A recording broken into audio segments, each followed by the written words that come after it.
people say, oh, can you recommend a book?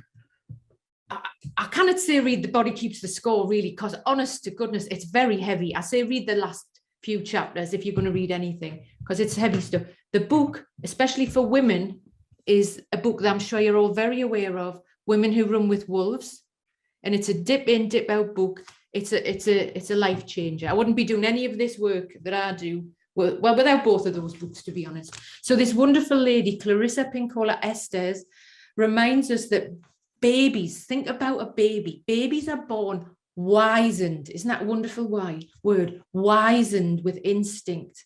They know instinctively and intuitively what is right and what to do about it.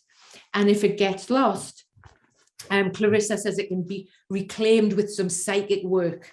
So there's a therapist talking about psychic work. So she shares the story of La Loba. And I'd encourage you maybe to look this up. It's a beautiful story. So, and there's some images here of La Loba. So La Loba is the one in the desert. She's the collector of the bones. Remember, feeling it in our bones.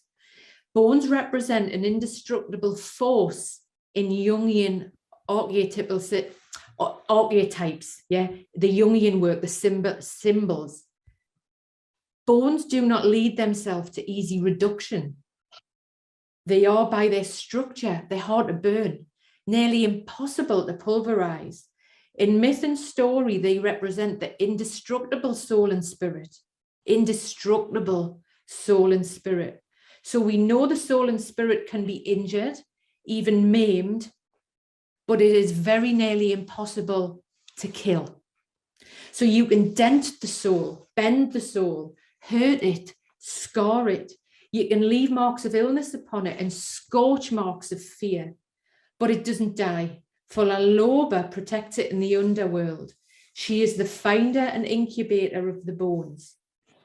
That story's in that book. It's also a story that exists. So there's a point in our clients' journey when they start making choices and the clients know it in their bones. Sometimes they know it in the first session, what they need to be doing, the change that they want, that they know it in their bones, what is right. So from the tiniest improvements, especially if people are in crisis, this might be improving sleep, just bringing awareness to it, noticing, reducing alcohol, caffeine, mobile phone use, changing food, eating a breakfast, exercising, or stepping away from unhealthy careers, relationships, putting boundaries in. They know what needs to be done. They know what needs to be done and that it is right. And often in our therapy rooms, we will begin to hear, maybe not if people are coming in crisis, but we'll hear signs of the spirit and soul. And I would like you just to reflect on who's coming to mind for you here, where their stories have, they feature hope, love, God, something bigger than them, right? Something that provides protection, comfort, and often a reason to live. Often a reason to live. And again, I'm sure you're all very aware of this book. It's quite old now, but it is good.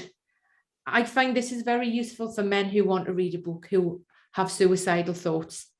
And Viktor Frankl wrote, in some ways, suffering ceases to be suffering at the moment it finds meaning, such as the meaning of a sacrifice.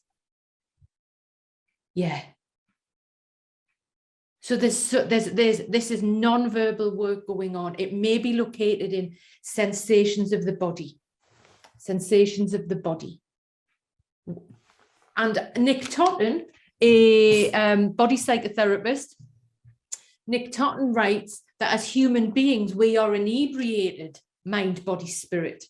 Yet on the whole, we find this condition very, very hard to manage, very hard to manage.